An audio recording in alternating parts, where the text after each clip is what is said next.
Hello and welcome to DM But Group Tuition, a place for all your rankers. On behalf of DMEM, I DM sir welcome you all to our new series of transformation of sentences. We are gonna provide you 7 lectures of this. We are gonna provide you 7 videos of transformation of sentences.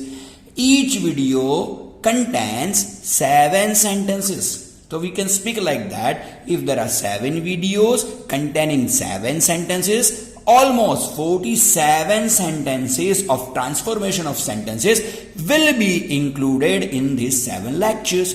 But plus, I am gonna give you 2 bonus sentences also.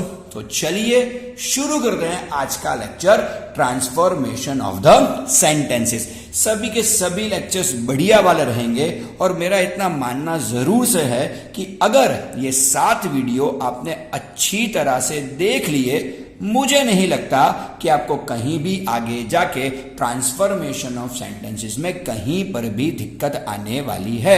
आप भले ही 8th standard में हो, भले ही 9th में हो या भले ही 10th में क्यों ना हो। ओके, मैं क्या करने वाला हूं तो 8 से लेके 10 तक के जितने भी ग्रामर के बढ़िया वाले टॉपिक्स है जो ट्रांसफॉर्मेशन ऑफ सेंटेंसेस या डू एज डायरेक्टेड में आते हैं, उन सभी को मैं इस वीडियो के अंदर इंक्लूड करने ही वाला हूं। So that's why I am making 7 videos of it. चलिए, without any further delay, let's go for the very first one. चलिए, सबसे पहले सेंटेंस पे आप कॉन्सेंट्रेट कीजिएगा। I opened my eyes and saw a tiger pushing himself. Okay, pushing himself in. Okay, चलिए, तो सबसे पहला वाला जो अपना जो कोई भी सेंटेंस है, it is like that कि I opened my eyes and saw a tiger pushing himself in. अब हमें यहां ट्रांसफॉर्म ये सेंटेंस किसमें करने को बोला गया है, तो यहां पे हमें ये सेंटेंस ट्रांसफॉर्म करने को बोला गया है एज सून एज में। या हमें यहां पे क्या यूज करना है, तो हमें यहां पे यूज करना है एज सून एज। अब सबसे पहले देखिए कि एज सून एज यूज करते टाइम हम करने क्या वाले हैं। तो चलिए, सबसे पहले ये रूल सीख लीजिए कि जब भी कभी आपका कोई सेंटेंस एंड जैसे कंजक्शनों से अगर जुड़ा हुआ है और अगर आप उसमें एज सून एज यूज करना चाहते हो, तो सबसे पहली बार कि जो कोई भी अपना एज सून एज है वो आपको कहां पे रखना है। सबसे पहले एज सून एज को आप कहां पे रख के रखोगे, सेंटेंस के शुरुआत में रख दोगे उसको।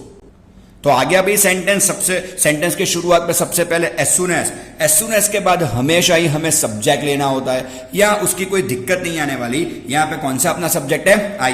तो एज सून एज के बाद में हम आई बड़े आराम से ले पाएंगे। तो आ गया अपना as soon as I. Okay, अब एज सून एज में होता क्या है, तो एज सून एज में हमेशा ही वर्ब जो कोई भी होता है, अगर वो प्रेजेंट टेंस में है तो आएगा V1 और S और ES। अगर सेंटेंस पास्ट में है तो आएगा V2। यहां पे क्या दिया गया है, V2, तो हम भी यहां पे क्या लेंगे, V2 ही लेंगे।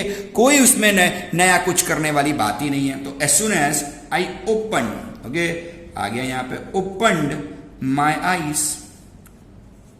चलिए, एज सून एज में एक चीज मैंडेटरी है और वो है comma. Okay, at the end of the sentence of as soon as you are suppose to make a comma. तो as soon as I open my eyes comma, और comma के बाद भी सब्जेक्ट तो आएगा ही आएगा। यहां पे एंड के बाद हमें कोई भी सब्जेक्ट दिया नहीं गया है, भले ही सब्जेक्ट ना दिया गया हो, लेकिन आप देखिए सेंटेंस के शुरुआत में सब्जेक्ट है। कौन सा सब्जेक्ट है, आई। तो यहां पे मैं दोबारा कॉमा के बाद में क्या लिखूंगा, आई। तो ये इसी चीज का आपको सबसे ज्यादा ध्यान रखना है कि कई सारे बच्चे गलती क्या करते हैं, एज सून एज तो सेंटेंस की शुरुआत में लिख देते हैं, कॉमा भी कर देते हैं, लेकिन कॉमा के बाद में सीधा ही सो कर देते हैं। नहीं, कॉमा के बाद नया सेंटेंस शुरू होता है। अगर नया सेंटेंस शुरू होता है तो आपको यहां पर भी सब्जेक्ट तो लिखना ही है। तो आगे कौन सा सब्जेक्ट है, आई। तो मैं पीछे भी कौन सा सब्जेक्ट लिखूंगा, आई ही लिखूंगा ऑब्वियसली। ओके, अगर यहां पे राम दिया गया होता तो मैं ही लिखता, अगर यहां पे सीता दिया गया होता तो मैं शी लिखता। लिखता, ओके, वी होता तो वी लिखता, दे होता तो दे लिखता, लेकिन यू होता तो यू लिखता, लेकिन यहां पे तो क्या है आई, तो मैं कॉमा के बाद आई भी ऐसा का ऐसा ही रख दूंगा, लेकिन सब्जेक्ट रखना बहुत ही जरूरी है और एन के जगह पे मैंने क्या कर दिया है यहां पे कॉमा कर दिया है। तो as soon as I open my eyes I saw a tiger pushing himself in। चलिए ओके, तो पहला ही अपने को सेंटेंस बड़ी आसानी से आ गया होगा कि जब भी कभी एंड वाले सेंटेंस में हमें एज सून एज यूज करने को बोला जाता है, हमें करना क्या है, तो हमें सिर्फ और सिर्फ एक ही चीज करनी है कि सबसे पहले या एंड तो हमेशा ही सेंटेंस के बीच में होगा, तो एज सून एज हम कहां पे रखेंगे, सेंटेंस के शुरुआत में रखेंगे, एंड की जगह पे क्या कर देंगे कॉमा। लेकिन एक चीज बिल्कुल ना भूलिएगा कि एंड के बाद शायद सब्जेक्ट नहीं दिया होगा, अगर नहीं दिया गया है तो सेंटेंस के शुरुआत में जो भी सब्जेक्ट है वो सब्जेक्ट हमें कॉमा के बाद लिखना ही है, नहीं लिखोगे मार जाएंगे। चलिए दूसरा सेंटेंस देखते हैं। God gives us such recollections in order to save us. Okay, अब यहां पे हमें क्या बोला गया है, सो दैट यूज करने को बोला गया है, राइट। तो देखिए यहां पे God gives us such recollection in order to save us, ऐसा कुछ हमें बोला गया है। ओके, तो इन ऑर्डर टू की जगह पे हमें क्या यूज करने को बोला गया है, सो दैट यूज करने को बोला गया है। अब कैसे आप इसे यूज करोगे, इन ऑर्डर टू बोल लो या सो दैट बोल लो, दोनों का दोनों ही क्या होता है, एडवर्ब क्लोज ऑफ पर्पस है। ओके, सबसे पहले क्या करना है, तो सबसे पहले जो अपना इन ऑर्डर टू है उसकी जगह पे ही हमें क्या लिखना है, सो दैट लिखना है। अगर इन ऑर्डर टू की जगह पे ही हमें सो दैट लिखना है तो God gives us such recollections, वो सेंटेंस तो हमें कैसा रखना है, वैसा का वैसा ही रखना है। तो सबसे पहले God gives us such recollections. Okay, चलिए सबसे पहले तो God gives us such recollections लिख दिया हमने, वैसा का वैसा ही sentence. Okay, so God gives us such recollections, in order to की जगह पे अब हम क्या लिखने वाले हैं, सो दैट लिखने वाले हैं। थोड़े हैंड राइटिंग में अपने बड़े कर रहा हूं, तो God gives us such recollection so that. Okay, अब देखिए इन ऑर्डर टू के बाद में तो हमेशा ही V1 आता है, लेकिन जब भी हम सो दैट की बात करें तो सो दैट के बाद हमेशा ही हमें सब्जेक्ट लेने को पड़ता है, सब्जेक्ट लेना पड़ता है। ओके, अब यहां पे देखिए God gives us such recollections, यानी भगवान ने हम सबको ही ऐसे रिकलेक्शंस दिए हुए हैं। ओके, तो भगवान ने किसको दिए गए हैं, हम सबको दिए गए हैं। तो हम लोगों को भगवान ने ये सारे रिकलेक्शंस क्यों दिए हैं, तो इस वजह से कि हम लोग अपने आप को बहुत सारी चीजों से सेव कर पाए, बहुत सारी चीजों से हम अपने आप को बचा सके, उसी वजहों से गॉड ने हमें बहुत सारे रिकलेक्शंस दिए। तो यहां पे गॉड ने रिकलेक्शंस दिए किसको है, हमको दिए हैं। ओके, तो हम अगर हमको वो सारे रिकलेक्शंस दिए हैं तो हम ही अपने आप को बचा सकते हैं, राइट। तो देखिए God gives us such recollections so that. Okay, तो सो दैट के बाद हम सब्जेक्ट क्या लेंगे, वी लेंगे। So simple is this. Okay, तो देखिए God gives us such recollection so that we. Okay, अब देखिए गॉड गिव्स यानी कि क्या, यहां पे वर्ब को एस और ईएस लगाया गया है। अगर किसी भी वर्ब को एस और ईएस लगता है तो आप मान लीजिए कि ये टेंस सिंपल प्रेजेंट टेंस है। अगर सिंपल प्रेजेंट टेंस है तो सीधा ही वी के बाद में मैं क्या लिखने वाला हूं, कैन। अगर यहां पे गिव्स की जगह गेव होता यानी कि V2 होता तो यहां मैं कैन की जगह पे क्या लिखता, कुड लिखता। तो देखिए सो दैट के बाद हमेशा ही क्या आएगा, सब्जेक्ट, और सब्जेक्ट के बाद हमेशा हमें क्या लेना है, कैन लेना है या तो कुड लेना है। अगर ये सेंटेंस प्रेजेंट टेंस में है तो कैन लेंगे, अगर ये सेंटेंस पास्ट टेंस में है तो कुड लेंगे। ये प्रेजेंट टेंस में, इसी वजह से मैंने क्या लिया है, कैन लिया हुआ है। तो God gives us such recollections so that we can save. Okay, can के बाद भी V1 ही आता है, सेव अस, और लास्ट में क्या करेंगे, full stop. So simple is this. Okay, so this can be our answer कि God gives us such recollection so that we can save us. बराबर से करिए। ओके,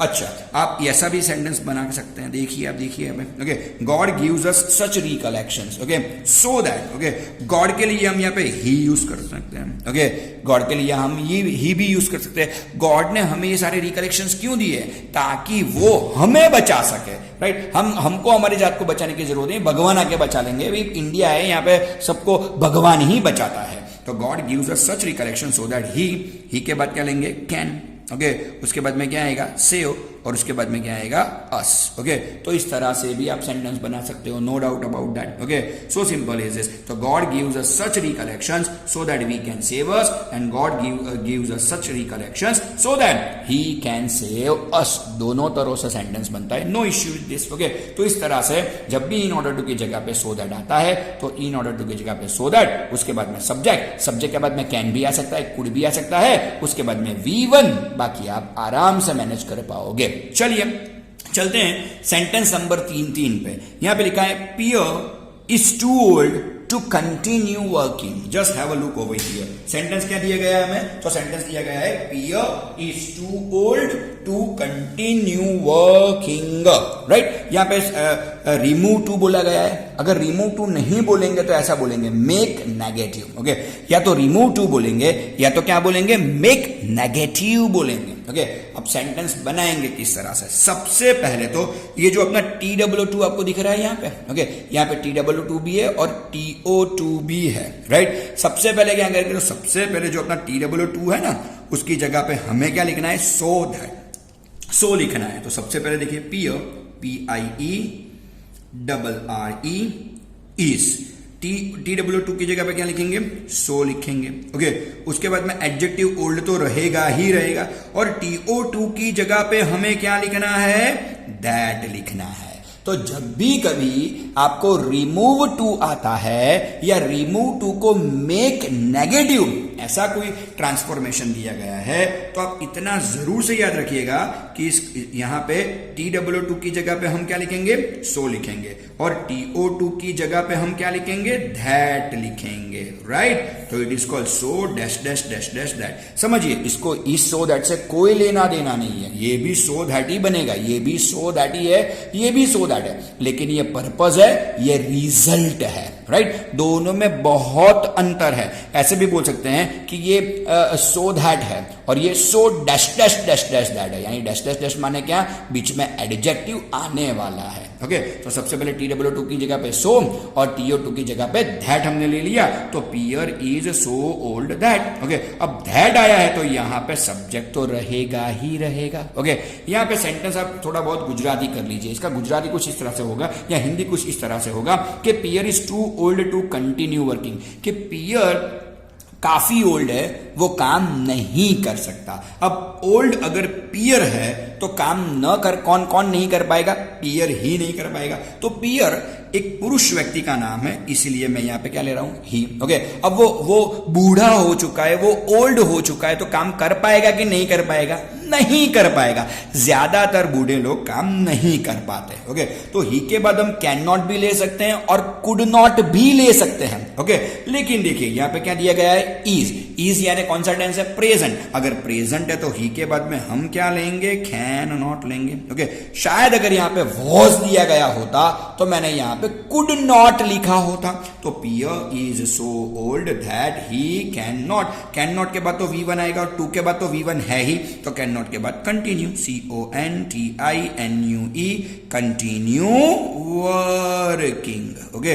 तो चलिए इतना भी ध्यान से समझ लीजिए, आज के लेक्चर में आपको ये भी मालूम पड़ गया कि peer is so old that he can not continue working. तो जब भी कभी TW2 dash dash dash dash TO2, TW2 dash dash dash dash TO2 को अगर आपको नेगेटिव बनाने का बताया गया है तो आपको करना क्या है, तो यहां पे आपको सिर्फ और सिर्फ एक ही चीज करना है कि TW2 की जगह पे सो और TO2 की जगह पे दैट, दैट के बाद सब्जेक्ट लिखना बिल्कुल ही भूलना नहीं है। यहां पे पियर था इसलिए मैंने ही लिखा हुआ है। अगर यहां कोई लेडी का नाम होता तो मैं शी ले लेता, आई होता तो आई लेता, वी होता तो वी लेता, यू होता तो यू लेता, ओके। उसके बाद में मुझे कैन नॉट या कुड नॉट लेना है, प्रेजेंट टेंस है इस वजह से मैंने कैन नॉट लिया है। अगर यहां पे वॉज होता तो मैं कुड नॉट लेता, और उसके बाद तो V1 और ऑड वर्ड्स रहेंगे ही रहेंगे। तो चलिए इसी के साथ हमने अपने 3 सेंटेंस तो खत्म कर लिए। थोड़ा आगे बढ़ते हैं जिसमें सभी को दिक्कत आती है, लेकिन बढ़िया वाली टेक्निक मैं सिखाने वाला हूं आज। चलिए, I held my breath and waited, okay. I held my breath and waited. ध्यान से देखिएगा, एंड वाला सेंटेंस है। एज सून एज में मैंने कुछ बोला था, यहां पे हमें एज सून एज यूज नहीं करना। यहां हमें सेंटेंस क्या बनाने को बोला गया है, मेक सिंपल। यहां पे सेंटेंस को सिंपल बनाने को बोला गया है। सबसे पहले सुन लीजिए कि जब भी कभी कोई सेंटेंस एंड से जुड़ा हुआ हो या किसी सेंटेंस में एंड कंजक्शन यूज किया है और अगर हमें उस सेंटेंस को सिंपल बनाना है तो हमें और कुछ नहीं करना। जो पहला वाला एंड से पहला वाला ये जो सेंटेंस है उसमें जो भी वर्ब है उस वर्ब को आईएनजी लगाना है और वो आईएनजी वाला वर्ब हमें कहां पे लाना है? सेंटेंस के शुरुआत में लाना है। आई रिपीट, जब भी कभी कोई सेंटेंस एंड से जुड़ा हुआ हो और उसे अगर सिंपल बनाना है तो उसकी एक सिंपल मेथड है। एंड से पहला वाला जो सेंटेंस है ना, यहां पे कौन सा सेंटेंस है? I held my breath. Okay, उसमें से आपको सिर्फ और सिर्फ वर्ब को ढूंढना है। तो वर्ब कौन सा है अपना यहां पे? हेल्ड। बस उसको क्या लगाएंगे हम? आईएनजी। और आईएनजी लगाने के बाद उसे कहां पे रखेंगे? सेंटेंस के शुरुआत में लिखेंगे। तो देखिए यहां पे क्या दिया गया है? हेल्ड। अब हेल्ड तो V2 है और आईएनजी हमेशा किसको लगता है? V1 को लगता है। काफी बच्चे हेल्ड का क्या कर देते हैं? हेल्डिंग कर देते हैं। अरे ऐसा नहीं होता है यार, हेल्ड का कभी हेल्डिंग नहीं होता। आईएनजी हमेशा ही V1 को लगता है। तो यहां पे हम क्या करेंगे? हेल्ड का सबसे पहले V1 लाएंगे। तो हेल्ड का V1 क्या है? होल्ड। तो होल्ड को अगर आईएनजी लगाएंगे क्या होगा? होल्डिंग होगा। अगर आप होल्डिंग को सेंटेंस के शुरुआत में लिखते हैं तो होल्ड का एच कैसा आएगा? कैपिटल आएगा। ये सारी चीजों का ध्यान रखिएगा। मैंने देखा है कि कई सारे बच्चे यहां पे एच कैपिटल नहीं करते, उस वजह से उनके मार्क जाते हैं। तो आपको इस चीज का ख्याल जरूर से रखना है। तो देखिए सबसे पहले क्या क्या? होल्डिंग। मैंने क्या किया? Holding. Holding my breath, BREATH, comma तो मैं करूंगा ही करूंगा क्योंकि मैंने आईएनजी से शुरुआत की है। तो होल्डिंग माई ब्रेथ, एंड की जगह पे क्या गया? कॉमा। अब याद कीजिए कॉमा के बाद यहां पे कंपलसरी हमें क्या चाहिए? सब्जेक्ट चाहिए। एंड के बाद हमें कोई सब्जेक्ट दिया गया है? नहीं दिया गया है। तो इसका मतलब सेंटेंस के शुरुआत में जो सब्जेक्ट है वही सब्जेक्ट मुझे यहां पे लिखना है। तो होल्डिंग माई ब्रेथ, यहां पे आई है तो मैं भी क्या लिखूंगा? आई। और आई के बाद तो मुझे वेटेड दिया ही गया है और कुछ तो है नहीं, तो मैं भी फुल स्टॉप कर दूंगा। कितनी आसान तरीके से, ओके, बिल्कुल आसान तरीके से हमने इस सेंटेंस को सिंपल में कन्वर्ट कर दिया। ज्यादा रूल भी याद रखने की जरूरत नहीं है। अगर सेंटेंस, कोई भी सेंटेंस अगर एंड से जुड़ा हुआ है, कुछ मत करो मेरे भाई, बस सेंटेंस की शुरुआत आईएनजी से कर दो। और आईएनजी हम किसे लगाएंगे? V1 को लगाएंगे। तो holding my breath, comma, I waited, nothing else. चलिए थोड़ा आगे बढ़ते हैं। He is sharpening them for me. अब यहां पे क्या दिया गया है? Change the voice. तो देखिए यहां पे क्या है? एमीज आ रहा है, उसके बाद में आईएनजी है, यानी कि ये क्या है? तो यानी कि ये प्रेजेंट कंटिन्यूअस टेंस है। अब प्रेजेंट कंटिन्यूअस टेंस है तो किस तरह से बनाएंगे? ध्यान से सुनिए। ओके, सबसे पहले तो हमें ऑब्जेक्ट ढूंढना है। अब आप बोलोगे सर प्रेजेंट कंटिन्यूअस टेंस यानी कि एमीज आर प्लस आईएनजी है, तो उस सेंटेंस में मुझे ऑब्जेक्ट कहां से मिलेगा? इजी है, आईएनजी के बाद में जो हमें दिया गया है वो अपना ऑब्जेक्ट है। तो यहां आईएनजी के बाद क्या दिया गया है? धैम। अगर धैम अपना ऑब्जेक्ट है तो हमें ऑब्जेक्ट कहां पे लेके जाना है? सेंटेंस के शुरुआत में। अब धैम तो सेंटेंस के शुरुआत में जाने वाला नहीं है, तो धैम को हम सब्जेक्ट में कन्वर्ट करेंगे। तो अगर धैम को हम सब्जेक्ट में कन्वर्ट करेंगे तो धैम का यहां पे क्या होगा? धे हो जाएगा। अगर यहां पे हिम होता तो क्या होता? ही। हर होता तो क्या होता? शी। मी होता तो क्या होता? आई। यू होता तो क्या होता? यू। रमेश होता तो क्या होता? रमेश। ओके, नरेश होता तो क्या होता? नरेश। सो सिंपल इज दिस। ओके, यहां पे दैम है, इसी वजह से मैंने क्या किया है? धे लिया है। अब देखिए ही के साथ तो क्या आएगा? इज आएगा, लेकिन धे तो अपना प्लूरल सब्जेक्ट है तो उसके साथ में क्या आएगा? आर आएगा। सही है। अब देखिए यहां पे क्या है? शार्पनिंग, यानी कि आईएनजी दिया गया है। अब आईएनजी दिया गया है तो प्रेजेंट कंटिन्यूअस है। प्रेजेंट कंटिन्यूअस को जब भी कभी, ध्यान से सुनिएगा, प्रेजेंट कंटिन्यूअस को जब भी कभी आप पैसिव में कन्वर्ट करते हो तो सबसे पहले एम, इज और आर के बाद में एक वर्ड मुझे चाहिए ही चाहिए, दैट इज बीइंग। कौन सा वर्ड आएगा? बीइंग। आईएनजी है तो आईएनजी ही आएगा, BEING, बीइंग। और बीइंग के बाद में ही हमें V3 लिखना है।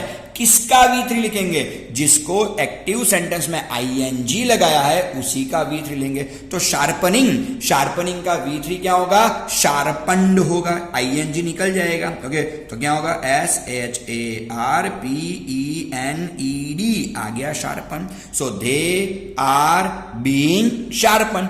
एक चीज, अगर आप अच्छी तरह से और बढ़िया तरीके से सेंटेंस करना चाहते हैं, ज्यादा कंफ्यूजन में नहीं आना चाहते, तो आप क्या करोगे, तो they are being sharpen, sharpen के बाद सीधा ही बाय ले लीजिए। ओके, पैसिव वॉइस में बाय रहता है, आप जानते हो ना, और ही की जगह पे क्या कर देंगे, हिम कर देंगे। Right, subject to object, object to subject, ये वॉइस का सबसे बेसिक रूल है। तो they are being sharpened by him for me, बस ये ऑड वर्ड्स है। ऑड वर्ड्स को आप आगे पीछे मत करिए, बहुत सारी रेफरेंस बुक में ऑड वर्ड्स को बहुत आगे पीछे करते हैं, वहीं पे आप कंफ्यूज हो जाते हो। तो क्यों भाई, ऑड वर्ड्स को छूने की जरूरत ही नहीं है, वो सेंटेंस का हिस्सा ही नहीं है। जो सेंटेंस का हिस्सा नहीं है तो उसे जहां पे हमें रखना है वहां पे रख सकते हैं। सभी रेफरेंस बुक क्या करते हैं कि फॉर मी को आगे लेके जाएंगे। क्यों भाई, क्यों, they are for me being sharpen, ऐसा करने की कोई जरूरत ही नहीं है। They are being sharpen by him for me तो मेरे ऑड वर्ड्स है, मैं ऑड वर्ड्स को टच करने वाला ही नहीं। बस ऑड वर्ड को अगर टच नहीं करोगे तो वॉइस के सारे सेंटेंस बढ़िया ही जाएंगे। चलिए थोड़ा आगे बढ़ते हैं। The tiger kept scratching the floor, make negative. The tiger kept scratching the floor. अब देखिए यहां पे तो TW2 ऐसा कुछ दिया नहीं गया, तो कभी कभार क्या होता है कि इस तरह से भी आपको सेंटेंस नेगेटिव बनाने को बोल सकते हैं। ओके, अब क्या करना है, तो सबसे पहले तो आप टेंस जान लीजिए। जब भी कभी इस तरह से सेंटेंस को नेगेटिव बनाने का आता है तो सबसे पहले टेंस जान लीजिए। तो यहां पे देखिए, यहां पे क्या दिया गया है, कैप्ट दिया गया है।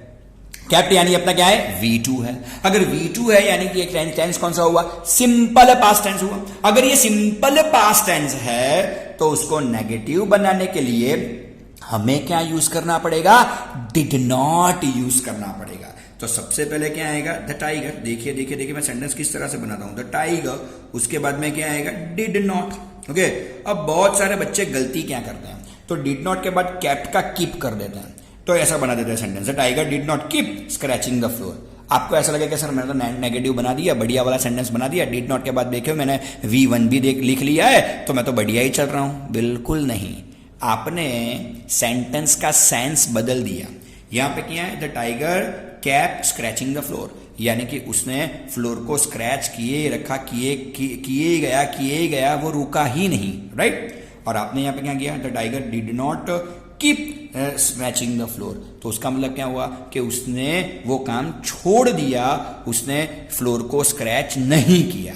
अब ऐसा है क्या, बिल्कुल नहीं है, वो तो स्क्रैच करते ही जा रहा है, करते ही जा रहा है, लाइफ बॉय साबुन की तरह धोते जाओ जैसा चल रहा है ये तो। ओके, अब आप सेंटेंस का सेंस नहीं बदल सकते, तो आपको अब करना क्या है, तो आपको सिर्फ एक ही चीज करनी है, जो ये कैप्ट है ना, कैप्ट का ऑपोजिट वर्ड यहां पे लिखना होगा, तभी क्या होगा कि दो ऑपोजिट आके पॉजिटिव सेंस दे देगा सेंटेंस को। ओके, तो the tiger did not stop, keep का सबसे बढ़िया वाला अगर कोई ऑपोजिट है और एंटोनिम है तो वो स्टॉप है। ओके, अगर स्टॉप नहीं लिखना तो गिव अप लिख सकते हो, गिव अप, दोनों चलेगा। ओके, गिव अप इतनी जल्दी से याद नहीं आएगा जितनी जल्दी से स्टॉप याद आ जाएगा। ओके, तो यहां पे आप स्टॉप भी लिख सकते हो। ओके, यहां पे आप गिव अप भी लिख सकते हो। राइट, तो कैप्ट के मैंने ऑपोजिट वर्ड्स या एंटोनिम्स यहां पे लिखे हैं, तो मेरा सेंटेंस का जो सेंस है वो इंटैक्ट रहेगा, वो बदल नहीं जाएगा। आपको जब भी कभी नेगेटिव करो या जब भी कभी पॉजिटिव करो तो सेंटेंस का जो सेंस है वो नहीं बदलना है। तो the tiger did not stop, the tiger did not give up. Okay, scratching, बाकी का सेंटेंस तो वैसा के वैसे ही रहेगा, तो SCRATCHING, scratching the FLOOR, flow. So simple is this. Okay, तो देखिए, the tiger did not stop, the tiger did not give up scratching the floor. चलिए आज के लेक्चर में सबसे लास्ट वाले सेंटेंस पे चलते हैं। देखिए, I felt very indigent. Okay, indigent का मीनिंग होता है angry, resentment, something like this. Okay, अब देखिए यहाँ पे क्या बोला गया है, मेक एक्सक्लेमेटरी। अब देखिए, एक्सक्लेमेटरी में आप हमेशा ही एक गलती कर देते हैं, हाउ से बनाऊं या व्हाट से बनाऊं। बहुत सारे लोग ऐसा सोचते हैं कि अगर सेंटेंस में ए या एन आर्टिकल है तो मैं व्हाट से बनाऊंगा, और ए या एन आर्टिकल नहीं है तो मैं हाउ से बनाऊंगा। वैसे देखा जाए तो ये टेक्निक तकरीबन 90% किस्सों में सही जाती है। फ्रैंकली स्पीकिंग, बढ़िया वाली है नहीं ये टेक्निक, लेकिन 90% हिस्सों में ये सही पड़ता है। ओके, कि अगर सेंटेंस में ए और एन जैसे आर्टिकल दिए गए हैं तो मैं व्हाट की मदद से सेंटेंस को एक्सक्लेमेटरी बनाऊंगा। अगर ए और एन नहीं दिए गए तो मैं हाउ से बनाऊंगा। चलिए, वैसे सोचा जाए तो 90% किस्सों में आप सही भी हो, लेकिन 10% रॉन्ग हो सकते हो। तो 10% के लिए क्या करना पड़ेगा, आपको सिर्फ और सिर्फ इतना ही देखना है कि सेंटेंस में कोई कॉमन नाउन दिया गया है। कॉमन नाउन यानी man, woman, boy, girl, student, teacher, बहुत सारे ओके। तो ऐसे कॉमन नाउन अगर दिए गए कि नहीं दिए गए, कॉमन नाउन जो ज्यादा पर कॉमनली सभी के लिए यूज कर सकते हैं, ऐसे नाउन को हम कॉमन नाउन बोलते हैं। तो अब यहाँ पे देखिए, आई फेल्ट वेरी इंडिजेंट, यहाँ पे है कोई कॉमन नाउन, मैन या बॉय या ऐसा कुछ वगैरह नहीं है, और ए और एन आर्टिकल भी नहीं है। तो मैं किससे इसे एक्सक्लेमेटरी बनाऊंगा भाई, हाउ से बना दूंगा। हाउ के बाद में क्या आएगा, एडजेक्टिव आएगा। एडजेक्टिव मुझे कहां पे मिलेगा, वेरी के बाद में मिलेगा। कौन सा है, इंडिजेंट, तो यहां पे आएगा इंडिजेंट, आ गया इंडिग्नेंट। ओके, तो हाउ इंडिग्नेंट, अच्छा हाउ लिखा है तो वेरी तो निकल जाएगा, व्हाट लिखेंगे वेरी निकल जाएगा। तो how indignant I felt, so simple. Last में क्या आएगा, एक्सक्लेमेटरी। हमेशा ही एक्सक्लेमेटरी में याद रखिएगा, पहले सब्जेक्ट आएगा और सब्जेक्ट के बाद में ही वर्ब आएगा। वर्ब सबसे लास्ट में आता है। यू मस्ट रिमेंबर कि जब भी आप कभी एक्सक्लेमेटरी सेंटेंस बनाए ना, तो जो भी वर्ब रहता है ना, वो वर्ब सबसे लास्ट में आता है। उसके बाद में सिर्फ और सिर्फ एक्सक्लेमेशन मार्क ही आता है। ओके, तो एमीजार ले लीजिए, वॉज वर ले लीजिए, हैव हैज ले लीजिए, या फिर इस तरह के कोई वर्ब ले लीजिए, राइट। तो वो सारे के सारे कहां पे आएंगे, सेंटेंस के एंड में आएंगे, और उसके बाद में सिर्फ और सिर्फ हमें क्या करना है, एक्सक्लेमेशन मार्क लिख देना है। तो चलिए, आज के वीडियो में सातों के सातों हमने नई वाली जितनी भी ट्रांसफॉर्मेशन है वो पूरी की तरह सीख लिए। तो ये था अपना सबसे पहला वीडियो, और 6 वीडियो ट्रांसफॉर्मेशन ऑफ सेंटेंस में मैं बनाऊंगा। बस तब तक के लिए इजाजत दीजिए।